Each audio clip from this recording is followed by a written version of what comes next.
नमस्कार, मैं हूं आपके साथ विभा उपाध्याय और न्यूज 18 की आपसे गुजारिश है कि आप घर में रहें, बाहर नहीं निकलें, लॉकडाउन को हल्के में मत लीजिए। इस वायरस को हराने का यही एक सबसे बेहतर और कारगर तरीका है। इसलिए घर पर रहें, सुरक्षित रहें और दूसरों को भी सुरक्षित रखें। और इस बीच बड़ी खबर मुजफ्फरपुर से, जहां पर एईएस से 2 और मासूम बच्चों की मौत हुई है। ये बड़ी खबर बिहार के मुजफ्फरपुर से आ रही है, जहां पर एईएस की वजह से 2 और बच्चों की जान गई है। औराई और सकरा की ये दोनों बच्चियों ने आज दम तोड़ दिया है। दोनों बच्चियों की उम्र 8 साल बताई जा रही है। एसकेएमसीएच के पीआईसीयू में इन दोनों का इलाज चल रहा था। एईएस से इस साल अब तक की अगर बात करें तो 6 बच्चों की मौत हो चुकी है। तो मुजफ्फरपुर, जहां पर हर साल एईएस की वजह से बच्चे अपनी जान गंवाते हैं, इस बार भी अब तक इसी एईएस की वजह से 6 बच्चों की मौत हो चुकी है।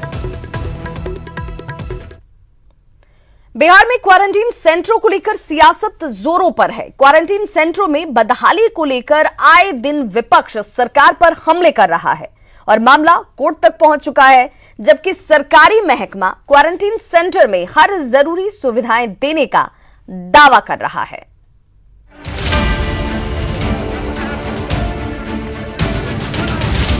आपकी टीवी स्क्रीन पर दिख रही 2 तस्वीरों में पहली तस्वीर क्वारंटीन सेंटर में हंगामा कर रहे प्रवासी मजदूरों की है, जबकि दूसरी तस्वीर में क्वारंटीन सेंटर में ही लोग योगाभ्यास कर रहे हैं। अब कैमरे पर कौन सी तस्वीर कितनी बनावटी है, ये तो पड़ताल की बात है, लेकिन इन तस्वीरों को सत्ता पक्ष और विपक्ष अपने अपने हिसाब से भुनाने में लगा है। क्वारंटाइन सेंटर में हंगामा रोज हो रहे हैं। बाढ़ में कल कुर्सियां चल रही थी, हंगामा कर रहे थे मजदूर। बेतिया में वही हाल है, बेतिया में भी कल हंगामा हुआ है। बांका में, सहरसा में, पूर्णिया में, सभी जगहों पर क्वारंटाइन सेंटर की बदहाली को लेकर के मजदूर हंगामा कर रहे हैं। अरे तेजू बाबा, हम जानते हैं कि थेथड़ के पेड़ पे कोई असर नहीं होता है, कितना भी लाठी पीट हो, लेकिन कुछ संवेदना तो रखिए। अरे खुद होम क्वारंटाइन में साहब, और क्वारंटाइन सेंटर पर लगातार राजनीति किए पड़े हैं। वैसे तो पूरे बिहार से क्वारंटीन सेंटर में बदहाली की शिकायतें आ रही हैं, लेकिन राजधानी पटना में जिला प्रशासन का दावा है कि यहां चल रहे सभी 54 क्वारंटीन सेंटर में अब प्रवासी मजदूरों को हर सुविधा दी जा रही है और शिकायतों पर त्वरित कार्रवाई भी हो रही है। सरकारी आंकड़ों के मुताबिक बिहार में कुल 307 क्वारंटीन सेंटर बनाए गए हैं, जिसकी मॉनिटरिंग और व्यवस्था बनाए रखने के लिए थाना प्रभारी से लेकर एसडीओ तक को अलग अलग जिम्मेदारी दी गई है और हर दिन पूरे जिले की रिपोर्ट डीएम के पास आती है। फिर भी क्वारंटीन सेंटर में बदहाली की बातें सामने आ रही हैं, जिसको लेकर पटना हाईकोर्ट में भी एक याचिका दायर की गई है, जिस पर कोर्ट ने 18 मई से पहले सरकार से स्टेटस रिपोर्ट मांगा है। उनका भोजन का, उनके पानी का, उनके बिस्तर का, उनकी मेडिकल सेवाओं का, जो कि वो क्वारंटाइन सेंटर में रहेंगे इस उम्मीद में हो सकता है कि कोई संक्रमित भी हो सकते हैं, तो उनके लिए क्या व्यवस्थाएं हैं, इन सब पर एक स्टेटस रिपोर्ट विस्तार पूर्वक कोर्ट ने कहा है कि प्रधान सचिव डिजास्टर मैनेजमेंट दें 18 तारीख तक। 19 मई को इस पर कोर्ट में सुनवाई होनी है। अगर सरकार की रिपोर्ट को कोर्ट सही मान लेता है तो सरकार के लिए न सिर्फ राहत की बात होगी, बल्कि कोरोना संकट में चेहरा चमकाने में लगे नेता भी बेनकाब हो जाएंगे। अमित सिंह, न्यूज 18, पटना। लंबे समय के बाद आज पटना एयरपोर्ट से 2 विमान उड़ान भरेंगे। एयर इंडिया के 2 विशेष चार्टर विमान मुंबई से पटना पहुंच रहे हैं, जो बिहार, झारखंड और यूपी ईस्टर्न जोन ओएनजीसी के सीनियर ऑफिसर और कर्मचारी जो लॉकडाउन में फंसे हुए थे उन्हें लेकर जाएगी।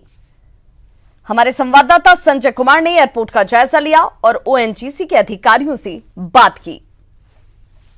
कोरोना बंदी में पहली बार आज पटना से मुंबई के लिए फ्लाइट टेक ऑफ करेगा।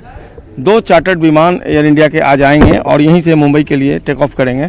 ये देखिए तस्वीर है पटना जंक्शन की, जहाँ जो लोग हैं बिहार के विभिन्न डिस्ट्रिक्ट से बिलोंग करते हैं और ये यहाँ पहुँचे हैं। फिर यहाँ से ये मुंबई के लिए प्रस्थान करेंगे। फिर मुंबई से जो ONGC के एम्प्लॉय हैं वो बिहार आएंगे और चूँकि यहाँ पर भी कई लोग जो हैं यहाँ के वो मुंबई में फंस गए हैं। एक ONGC के एम्प्लॉय हूँ जब बात लॉकडाउन में यहाँ आके फंस गए थे और हम लोगों का 14 डेज ऑन ऑफ चलता है, तो हमारा रिलीवर वहाँ फंसा हुआ है। 2 महीने हो गए, 14 दिन के बदले 2-2 महीने ड्यूटी करना पड़ रहा है। अभी नहीं जा पाएंगे तो जब तक हम जाएंगे नहीं वो आ नहीं सकता है।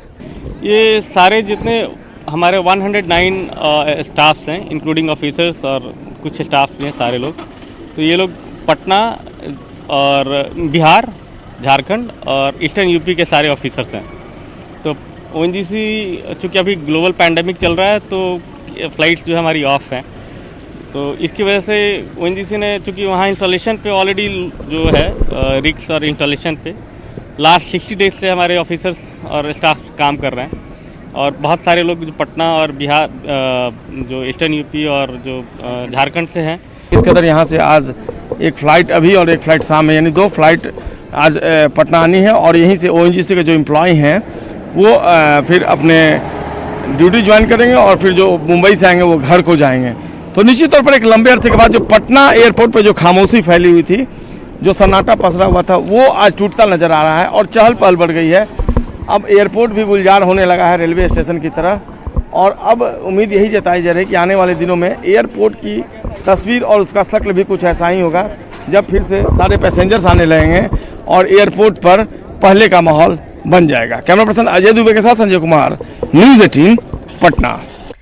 तो मौजूदा वक्त में सरकार की तमाम कवायद कोरोना को रोकने की है और इसके लिए तकनीक और संपूर्ण संसाधनों का पूरा उपयोग किया जा रहा है, लेकिन साहिबगंज में एक भी हृदय रोग विशेषज्ञ नहीं है, जिससे संक्रमण रोकने और इलाज की पूरी तैयारी सवालों के घेरे में है।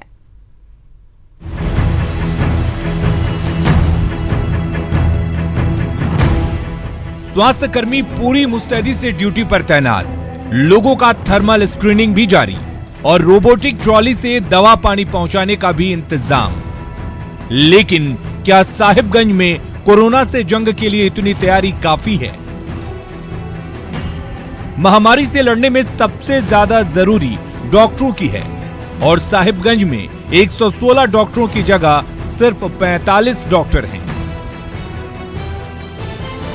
जिसमें एक भी स्पेशलिस्ट नहीं। जिले में कोई निजी डॉक्टर भी हार्ट स्पेशलिस्ट नहीं है, लेकिन सिविल सर्जन इस संकट में भी जुगाड़ के भरोसे बैठे हैं। हम लोग अगर वैसा कोई समस्या आएगा तो बातचीत हो रही है कि पहले भी हम लिखे हैं कि किसी डॉक्टर के यहाँ प्रतिनिधित्व कर दिया जो कार्डियोलॉजिस्ट हो, उसी से हम लोग काम करेंगे। जाहिर है जिले में डॉक्टरों की कमी कोरोना के खिलाफ जंग को कमजोर कर रही है, लेकिन अधिकारियों का दावा है कि कोरोना को कुचलने के लिए प्रशासन ने पूरी ताकत लगा रखी है। गाइडलाइन तो नहीं मिला है, सरकार तो हम लोगों का पूरा ध्यान जो है कोरोना संक्रमण को रोकने और इसको कंटेन करने की तरफ है और जो लोग डिस्ट्रेस में हैं, तकलीफ में हैं, उनको ज्यादा से ज्यादा मदद मुहैया कराना। जिले में प्रवासी मजदूरों के आने का सिलसिला बढ़ता जा रहा है और इसके साथ ही टेंशन भी बढ़ता जा रहा है, लेकिन इस संकट के बीच डॉक्टरों की कमी की बड़ी कीमत भी चुकानी पड़ सकती है। निशांत, न्यूज़ 18 साहिबगंज।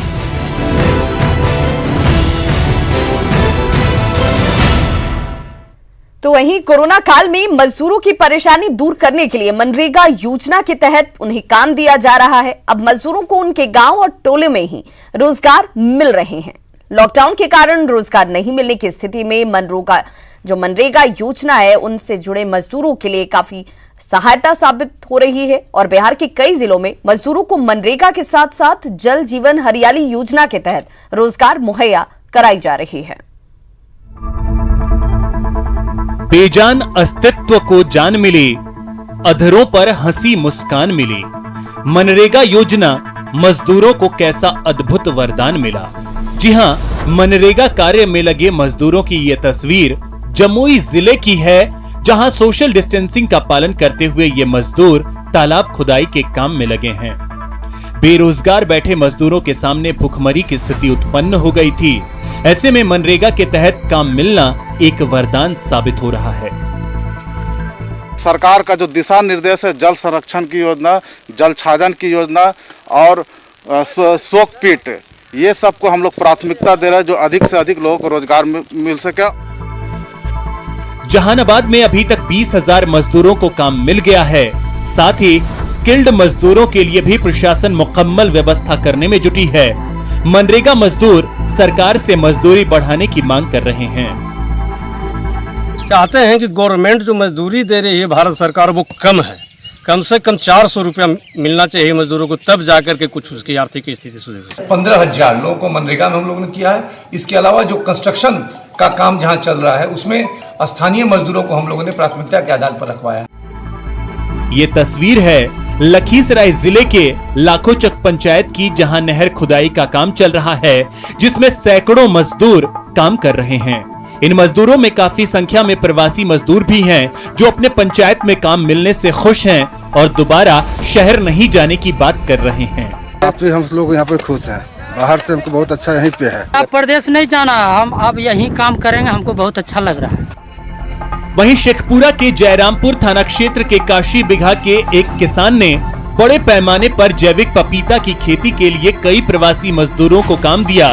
परिवार के साथ रहते हुए घर पर ही काम मिलने के बाद मजदूरों ने कहा अब वो अन्य प्रदेशों में नहीं जाएंगे। अब आप लोग बाहर जाइएगा काम करने के लिए? नहीं, जब यहीं रोजगार मिल रहा है तो बाहर क्यों जाएंगे। लगभग हम 10-12 लेबर को डेली रोजगार दे रहे हैं। अभी जैविक खेती करते हैं और जैविक खेती में ज्यादा रोजगार है, लेबर का ज्यादा काम है, और घर में काम इनको रोजगार मिल गया और हमको लेबर मिल गया।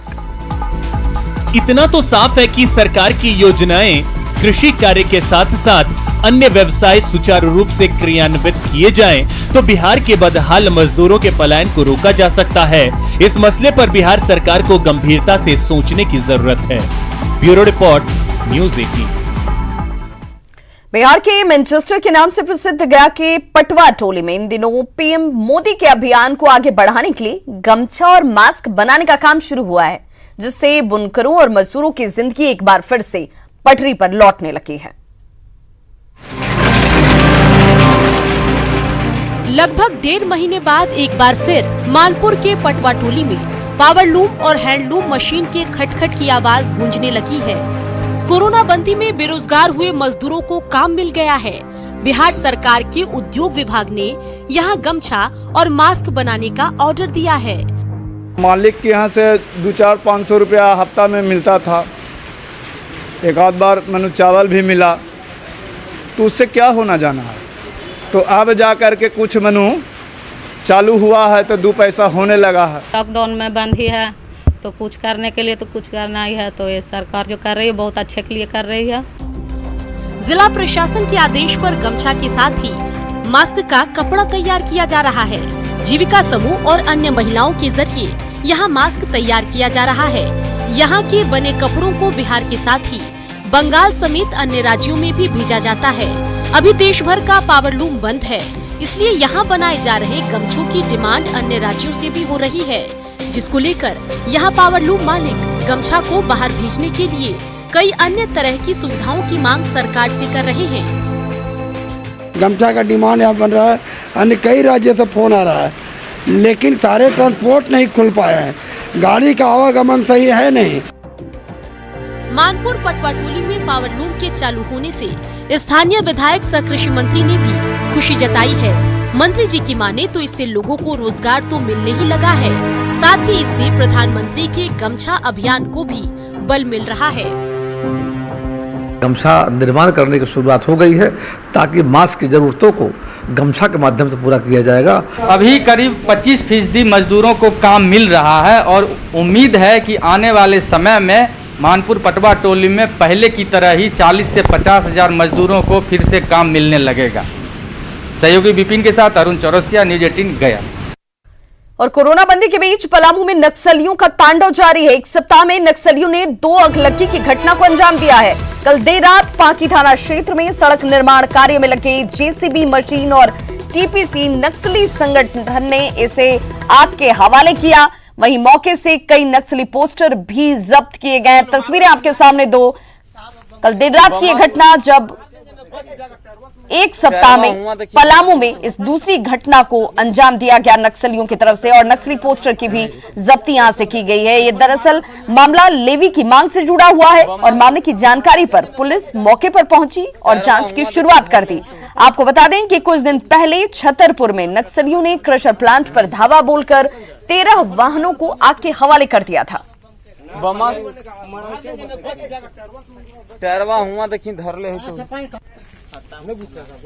तो तस्वीरें आपके सामने, दो तस्वीरों के जरिए देखिए कि कोरोना बंदी है और यहां इस बीच नक्सलियों का तांडव लगातार जारी है। 2 जगहों पर 2 घटनाओं को पलामू में ही अंजाम देकर लोगों ने अपनी धमक दिखाने की कोशिश की। हालांकि इसके पीछे लेवी के मांग की बात सामने आ रही है और फिलहाल पुलिस अपनी जांच में जुट गई है। अगली खबर सिवान से, जहां भीषण आगजनी हुई। अकलक्की में मकान और कई दुकान बुरी तरह से जलकर खाक हो गए। इसी मकान में कुछ दुकानें भी चलती थीं। हालांकि कड़ी मशक्कत के बाद फायर ब्रिगेड की टीम ने आग पर काबू पाया। घटना जीबी नगर के नौका बाजार की है। आग लगने से मौके पर अफरा तफरी का माहौल देखने को मिला। तस्वीरें आपके सामने देखिए। धुएं का गुबार चारों तरफ आपको नजर आ रहा होगा। बताया जा रहा है कि मकान में ही दुकान चल रहे थे और अचानक से आग ने आसपास के दूसरे मकानों को भी अपनी चपेट में ले लिया और आगलगी की इस घटना की वजह से काफी देर तक यहां पर अफरा तफरी का माहौल देखने को मिला।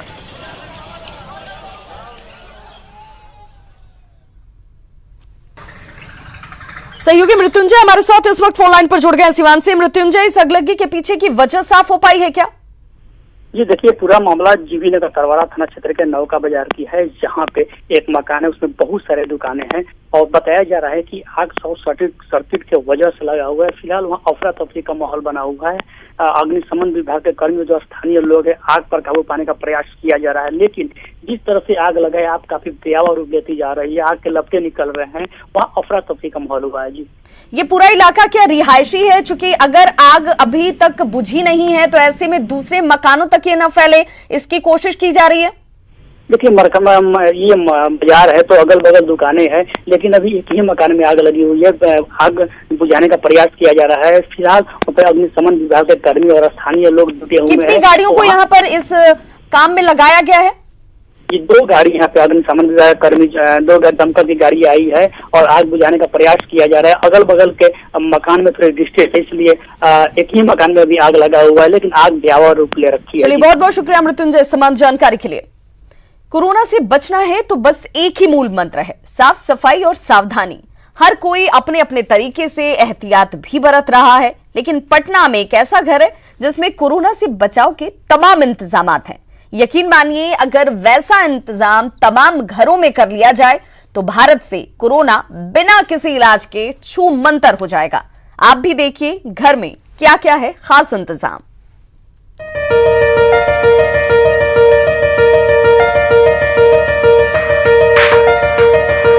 या सिम सिम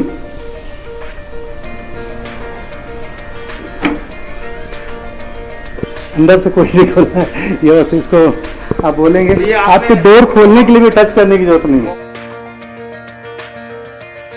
देखा आपने, बिना टच किए घर के किसी सदस्य को बिना आवाज लगाए कैसे दरवाजा खुल गया। ये है पटना के पटेल नगर में रहने वाले योगेश, जिन्होंने कोरोना से बचाव के लिए अपने घर में खास इंतजाम किए हैं। शुरुआत करते हैं घर में एंट्री से। जी बताएं कैसे कैसे क्या करते हैं? देखिए, घर से बाहर आने के बाद सबसे पहले जरूरी है हाथ को धो लें।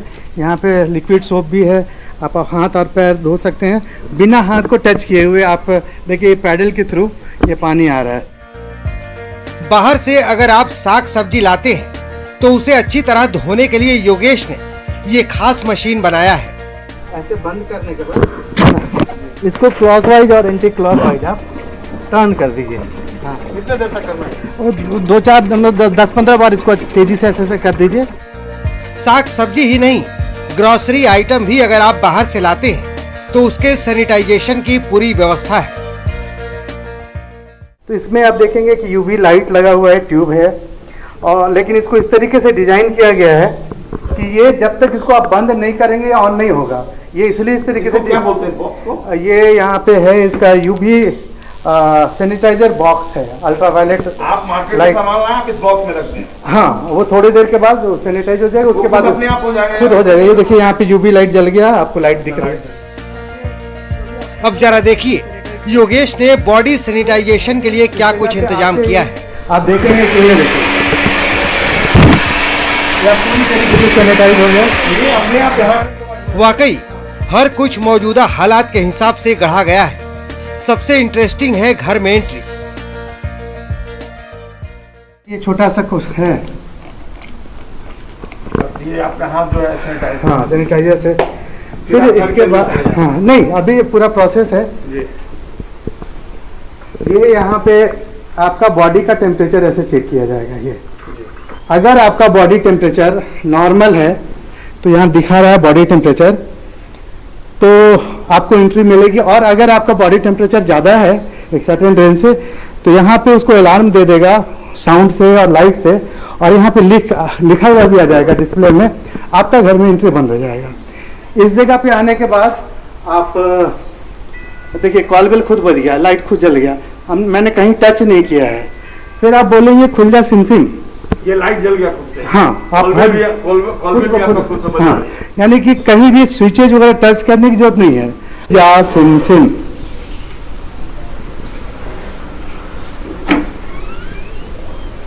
अंदर से कोई नहीं खोलना है, ये बस इसको आप बोलेंगे। आपको डोर खोलने के लिए भी टच करने की जरूरत नहीं है। मोबाइल के ऐप पर आपने बोला। हाँ, हाँ, फिर आप अपने घर के अंदर जाते हैं। हाँ, हाँ, हाँ। इस तरीके से ये जो कोशिश है, इससे आप अपने को कोविड-19 से बचा पाए। हाँ।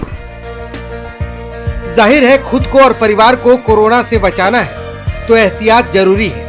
योगेश ने तकनीक का सहारा लेकर जो कोविड प्रोटेक्टेड घर बनाया है उसकी चर्चा पटना के बाहर भी हो रही है। न्यूज़ 18 के लिए पटना से संजय कुमार की रिपोर्ट। तो न्यूज़ 18 भी आपसे अपील करता है कि आप घर में रहें, सुरक्षित रहें और दूसरों को भी सुरक्षित रखें।